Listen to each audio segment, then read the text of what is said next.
Hello, good morning, students. Now we have to start the next topic of the same chapter, the human health and diseases.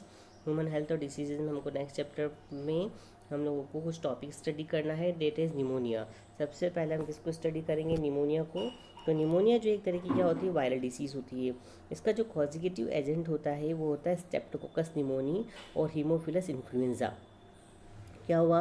Streptococcus pneumoniae और Haemophilus influenza होता है जो है इसके consecutive agent होते हैं जो कि हमारे रेस्पिरेटरी ट्रैक्ट के होते हुए लंग्स जो होते हैं उन लंग्स के अंदर ट्रांसफर हो जाते हैं. जो लंग्स होते हैं उनकी जो एल्वोलाई सेल होती है उन एल्वोलाई सेल के अंदर ये ट्रांसफर हो जाता है और उसमें फ्लूइड भर देता है.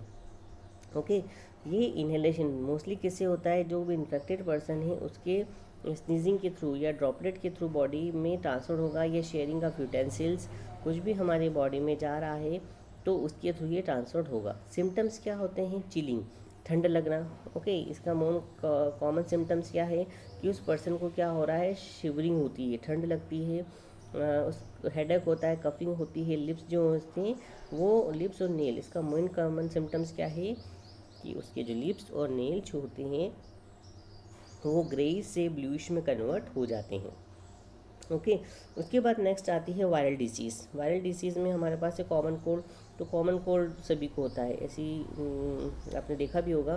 तो जो कॉमन कोल्ड होता है वो किसकी वजह से होता है? It is cause by the virus known as the rhino virus. कौन से वायरस से हो रहा है? ये एक राइनो वायरस होता है, उस राइनो वायरस से होता है. ओके ये भी एक इन्फेक्टेड पर्सन से हेल्थी पर्सन भी जाता है, बट ये रेस्पिरेटरी ट्रैक्ट नहीं, ये सिर्फ हमारा जो रेस्पिरेटरी ट्रैक्ट का जो ऊपर वाला पार्ट होता है ट्रिकिया तक इन्फेक्टेड करेगा, पर लंग्स को इन्फेक्ट नहीं करेगा. It is not infected lungs, ये लंग्स को इन्फेक्ट नहीं करता है. सिम्टम्स क्या होते हैं? डिस्चार्ज होना, नोज़ का डिस्चार्ज होना, गले में खराश आना, आवाज़ निकलना, गले से हॉर्सनेस निकलना, हेडेक होना, थकान आना. इसका जो इंक्यूबेशन पीरियड होता है वो 3 to 7 डेज़ होता है. कितने दिन तक? 3 से लेकर 7 दिन तक. 3 से लेकर 7 दिन तक ये बॉडी के अंदर रहता है.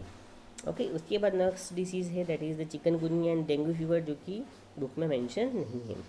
नेक्स्ट टॉपिक पर आते हैं that is known as the malaria. तो मलेरिया जो है वो मोस्ट इम्पॉर्टेंट डिसीज़ है.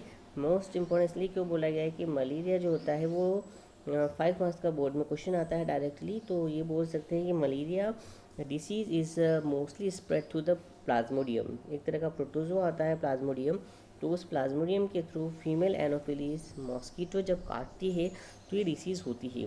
प्लाज्मोडियम 4 तरह का होता है. ओके बहुत फैटल है, उसमें से मैं बता देता हूँ. जो प्लाज्मोडियम फैसिपेरम जो होता है बहुत फैटल माना जाता है. तो कौन कौन से हैं इसमें? Plasmodium vivax, plasmodium malariae, plasmodium falciparum और प्लाज्मोडियम ओवेल. ये बुक में दे रखे हैं. इसमें आपका एक नाम नहीं दे रखा है, that is the P oval. Okay जो पी ओविल होता है ये भी जो होता है प्लाज्मोडियम ओविल जो होता है ये भी इन्वॉल्व होता है इसमें डिसीज़ में. तो ये डिसीज़ की जो लाइफ साइकिल है 5 मार्क्स की, इसलिए हम इसको बहुत अच्छे से स्टडी करेंगे. बहुत ध्यान से सुनिएगा भी, डायग्राम से देखिए. यहाँ पर हम देख पा रहे हैं कि हमारे पास सबसे पहले जो फीमेल एनोफिलीज मॉस्किटो है, ये फीमेल मॉस्किटो जो है हमारी बॉडी में स्पोरोजोइट, इसकी जो लाइफ स्टेज की कंडीशन होती है वो होती है स्पोरोजोइड. ये स्पोरोजोइड इसकी बॉडी से हमारी बॉडी में ट्रांसफ़र कर देती है.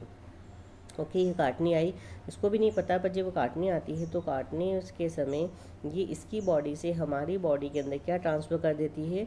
ये ट्रांसफ़र कर देती है स्पोरोजोइड्स. ओके जब स्पोरोजोइड ट्रांसफ़र करती है तो स्पोरोजोइड हमारे लीवर सेल में पहुंचता है ब्लड स्ट्रीम के थ्रू. ओके किसके थ्रू? ब्लड स्ट्रीम के थ्रू हमारे लीवर सेल के अंदर पहुंचा, और लीवर सेल के अंदर ये क्या हो गया? मल्टीप्लाई होना, एसेक्सुअली मल्टीप्लाई होना स्टार्ट हो गया. इसने एसेक्सुअली मल्टीप्लाई किया. एसेक्सुअल मल्टीप्लाई करने के बाद इसकी सेल रैप्चर्ड हो गई. क्या हो गई? इसकी सेल रैप्चर्ड हो गई, और रैप्चर्ड होने के बाद इसमें से केमिकल निकला. इसकी जो कंडीशन बनी, रैप्चर्ड हुई, इसने केमिकल सिक्रेट किया जिसका नाम होता है हीमोजोइन. कौन सा सिक्रेट किया? हीमोजोइन. जब हीमोजोइन नाम का पिगमेंट इसने सिक्रेट किया तो हमको शिवरिंग, 3 से 4 दिन तक ठंड लग के बुखार आना, शिवरिंग होना, चिल आना, ये सारी चीज़ें देखने को मिलती है. अब ये जो है वो गैमेटोफाइट असेक्सुअली फेज जो है वो किस में कन्वर्ट हो जाएगी? सेक्सुअल फेज में. अभी तक तो असेक्सुअल फेज थी, अब ये सेक्सुअल फेस में कन्वर्ट हो जाती है, जिसमें गैमेटोफाइट फेस बनती है। 2 फेस बनेगी, मेल और फीमेल। कौन से गैमेट बनेंगे? मेल और फीमेल गैमेट का फॉर्मेशन होता है।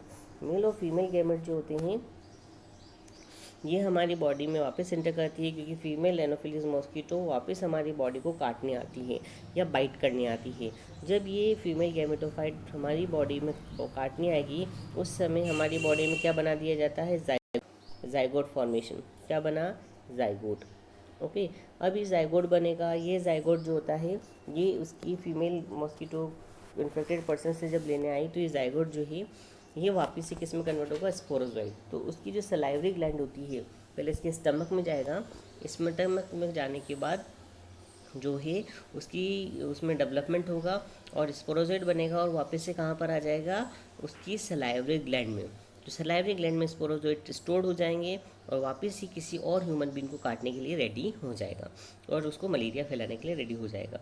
तो यहाँ पर हम लोग बोल रहे हैं कि सिम्टम्स, कौन कौन से सिम्टम्स होते हैं मलेरिया की? आप लोगों को सबसे देखा होगा, जो मलेरिया के जो सिम्टम्स होते हैं वह हमारे पास होता है इलनेस। सबसे पहले ठंड लगना। ओके, क्या होगा? उसको ठंड लगेगी, इलनेस होगी, सेकिंग होगी, चिलिंग होगी, हेडेक होगा, नॉइज़िया होगा, वॉमिटिंग होगा, डायरिया हो सकता है। इवन जॉइंटिस और अनीमिया भी इन पर्सन को देखा गया है। तो यहाँ पर जो है इवन अगर इसको ठीक नहीं किया जाता है तो ये जो डिसीज़ होती है उसमें किडनी फेलियर, साइनजर, mental confusion, coma, even death भी पॉसिबल हो सकता है। इसके बाद नेक्स्ट डिसीज़ आती है, वो डिसीज़ है हमारे पास कौन सी? अमीबॉइसिस। अमीबॉइसिस जो होती है ये भी एक बैक्टीरियल डिसीज़ है। यहाँ पर जो पैरासाइट होता है वो होता है आंट अमीबा हिस्टोलिटिका। ओके, कौन सा? That is ant amoeba histolytica जो होता है वह मोस्टली कॉजिंग होता है इंटेस्टाइन में। कहाँ एंटर करेगा? ये उस पर्सन के इंटेस्टाइन में जाकर अफेक्टेड करेगा। ये जो हाउस फ्लाई होती है हमारे घर में, जो मक्खी होती है, उसके थ्रू ये ट्रांसफर होता है।